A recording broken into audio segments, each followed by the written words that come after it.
बिस्मिल्लाहिर्रहमानिर्रहीम, अस्सलाम वालेकुम रहमतुल्लाहि व बरकातहू। मेरा नाम अहमद अकील है। आप देख रहे हैं प्रॉपर्टी विजन टीवी।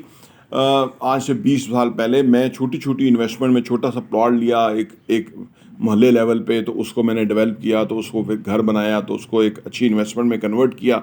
उससे क्या फ़ायदा हुआ? उससे ये फ़ायदा हुआ कि बिल्डर्स कैसे काम करते हैं, मिस्त्री मज़दूर की क्या तनख्वाह है, सीमेंट किस तरह आएगा, स्टील किस तरह से आएगा, ठीक है, इन लोगों के प्रॉब्लम क्या हैं, काम घर बनाने में मसाइल क्या पैदा होते हैं, उसको हल कैसे करना है, घर कैसे बिकता है, कैसा बनना चाहिए, ठीक है जी, पैसा कहाँ से आएगा, सरमाया, जबकि आपकी आमदनी भी एक लिमिटेड हो। ये सारे प्रोसेस से मैं गुजरा हूँ। उसका ही फ़ायदा हुआ कि मैं जो है ना वो इस प्रोफेशन में अब आगे बढ़ रहा हूँ। इससे पहले जब मैं इस्लामाबाद आया और 30 साल पहले, तो मुझे अखबार पढ़ने का बहुत शौक़ था। मीडिया का जो है ना, अखबार का, यहाँ वहाँ भी हम पढ़ते थे, लेकिन यहाँ भी बहुत शौक़ था। फिर किताबें पढ़ने का शौक़ हुआ। उसका फ़ायदा हुआ कि आज मैं ये चैनल में आप वीडियो लेकर के आता हूँ, आपसे बात करता हूँ। अपने बहुत सारे एक्सपीरियंस, और पढ़ने की एक आदत थी पड़ी हुई, वो उस आदत को हमने और आगे किया। अब रोज़ की एक किताब पढ़ते हैं, उसमें बहुत सारा जो ज़हन है वो खुल जाता है। नए सोच, नए आइडियाज़, नए नज़रियात, नए कॉन्सेप्ट, ठीक है ना, नई चीज़ें जो है वो सामने आ जाती हैं।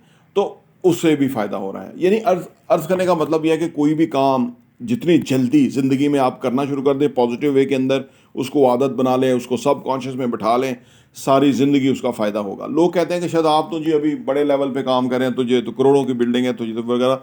उनको नहीं एहसास कि कोई भी बड़े लेवल पे जो आप आज बैठा हुआ है, 10 साल पहले नहीं था, 20 साल पहले नहीं था, 25 साल पहले नहीं था, कहीं भी नहीं था, ठीक है ना। वो एक टाइम उन्होंने इन्वेस्ट किया, सही डायरेक्शन में रहे, तो वो आज बेहतर है। कोई भी आज सिस्टम अडॉप्ट कर लेगा तो वो कल मुख्तलिफ हो जाएगा। अच्छा, ये इससे ये नहीं कि वो उस वक्त तो बिल्कुल भूखे मर रहे थे, या उस वक्त तो ये नहीं। आपकी गेम होती है, यानी आपका एक बिजनेस का एक एक क्वांटम, यानी वो होता है कि कहते हैं उसको, एक एक आपकी एक ना एक वर्थ होती है जी, एक नेटवर्थ होती है। आप अपनी नेटवर्थ आज कैलकुलेट करें, भाई मेरी ये नेटवर्थ है, उसके ऊपर उसको नोट डाउन करें, और उसके ऊपर लाहेअमल बनाएं कि मैं इसको डबल करना चाहता हूँ या अपनी नेटवर्थ को बढ़ाना चाहता हूँ।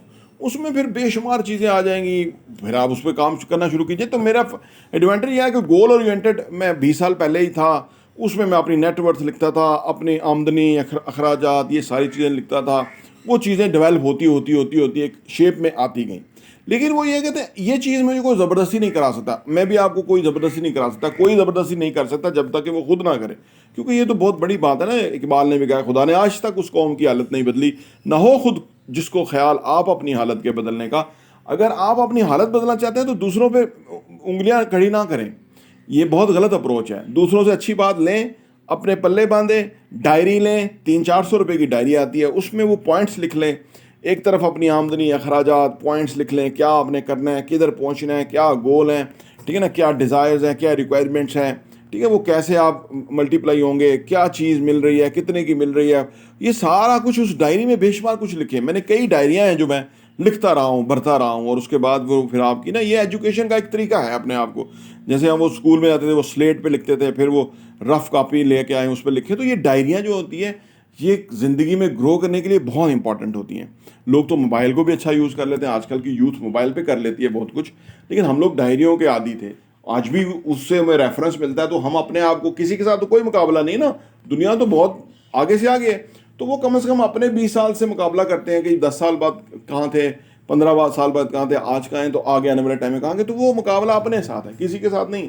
यहाँ सिर्फ वीडियो बनाने का, बताने का, या इनकरेजमेंट का मकसद है, लोगों की खिदमत और हेल्प करने का मकसद है, और इससे हमारा ज़्यादा कुछ नहीं है अल्हम्दुलिल्लाह। इसमें ये अच्छी बात है, जो मैं कह रहा हूँ ना, वो मैं सबसे पहले अपने ऊपर बिलीव कर रहा हूँ, अपने ऊपर यकीन कर रहा हूँ, और इसको मैं बाद में खुद भी देखता हूँ और मुझे बड़ी मोटिवेशन मिलती है।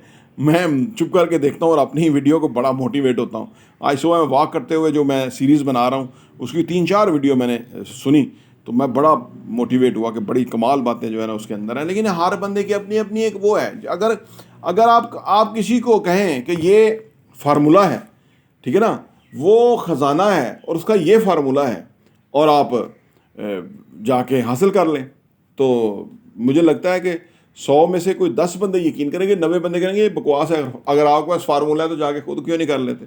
ये बेशुमार लोग कहेंगे, क्योंकि वो कहेंगे ये गलत ही होगा, झूठ ही होगा, कोई किसी को क्यों बताता है। लेकिन क्या पता हो, वो एक कहानी है, पुराने वक्तों की बात है। तो वो दरबार लगा के बैठता था, और लोग आते थे और लोग तोहफे लेके आते थे, और बादशाह भी फिर वो जो कि तोहफा लेके आया, बादशाह भी उनको कोई दे देता, तो वो रियाया के साथ एक इंटरेक्शन का एक प्रोग्राम और सिस्टम था। अब वो जो है ना, एक फ़कीर आता था और एक फ्रूट लेके आता था, जैसे आलू है, इस तरह का कोई अजीबोगरीब सा फ्रूट वो लेके आता था और बादशाह को देता था। बादशाह पकड़ता था और उसके बाद साथ वजीर बैठा होता उसको दे देता था। तो वो बादशाह समझता ये क्या फ्रूट लेके आता है, कोई समझ नहीं आ रही, ना कोई समझ में आने वाला फ्रूट है। तो बहरहाल उसको दे देता था कि ये लेके आया फ़कीर है, इसको भी कुछ मिल दे दो।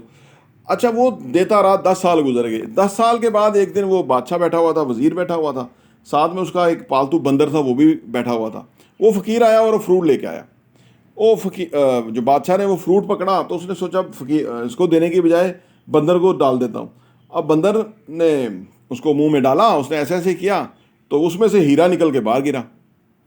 अब जब हीरा गिरा तो बादशाह ने फटाफट उठ के पकड़ लिया, क्योंकि देखो जो पैसा है या ये हीरे जवाहरात वगैरह हैं, ये बादशाहों को समझ आती है, नहीं उन लोगों को समझ आती है जो इनकी कदर करते हैं, इसलिए उनके पास आता है ना, क्योंकि उन्हें पता है जंग लड़नी है, बहुत बड़ी सेना भी चाहिए, मतलब फ़ौज चाहिए, फिर उनको असला बारूद भी देना है, तो पैसा अपने पास रखते थे ताकि वो करना है ना। तो वो एकदम वो बादशाह ने उठ के पकड़ा, उसने कहा ये क्या है? उसने कहा ये तो हीरा है। तो फ़कीर ने कहा जी हाँ जी। तो उसने कहा फ़कीर ने ये तो आप कब से लेके आ रहे हो? 10 साल से लेके आ रहे हैं। उन्होंने कहा जी मैं तो लेके आ रहा हूँ। तो आपने कभी गौर ही नहीं किया? तो वो बादशाह ने साथ ही वज़ीर को पूछा कि भाई वो जो मैं आपको देता रहा हूँ 10 साल हो गए, वो किधर है ये सारे फ्रूट? वो वज़ीर भी बड़े पक्के होते थे क्योंकि वहाँ सर कलम हो जाता था। वज़ीर ने कहा कि जी वो मैंने एक जगह रखा हुआ है। वो वज़ीर ने रखे हुए थे, वो एक गड़ा था वो उसमें फेंक देता था, बेकार से फ्रूट थे लगते थे।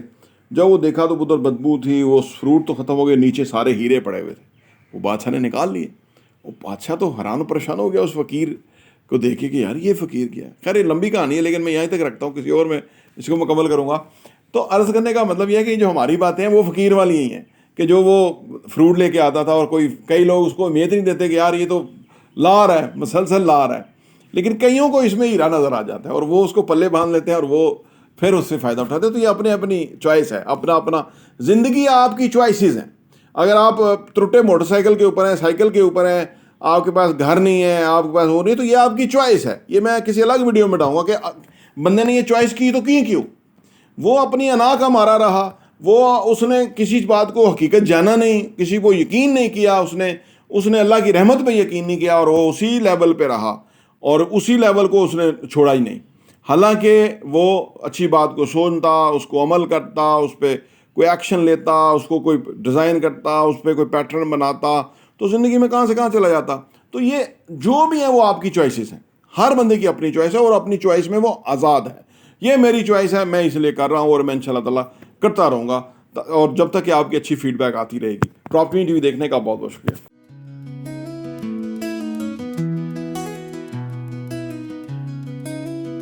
अंधेरों में जब छुपे हैं रास्ते, हम उम्मीद के चिराग जला रहे, हर कदम पर रोशनी फैला रहे, अल्लाह का करम सबको बता रहे।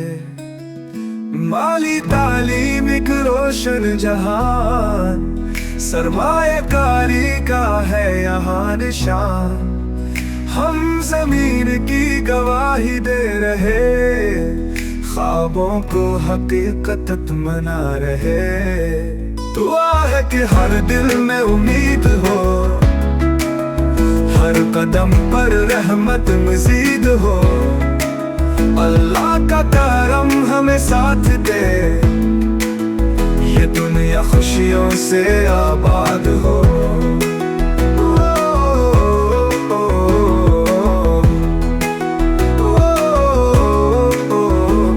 कि हर दिल में उम्मीद हो, हर कदम पर रहमत मज़ीद हो, अल्लाह का करम हमें साथ दे, ये दुनिया खुशियों से आबाद हो। हम देखा रहे हैं नई मंजिलें, चाहा है मुमतनात की खदें, सुकून खुशहाली हम का सफर, यही है हमारा पैगाम मोतबर। सब्सक्राइब करें और प्रॉपर्टी विजन टीवी को फॉलो करें।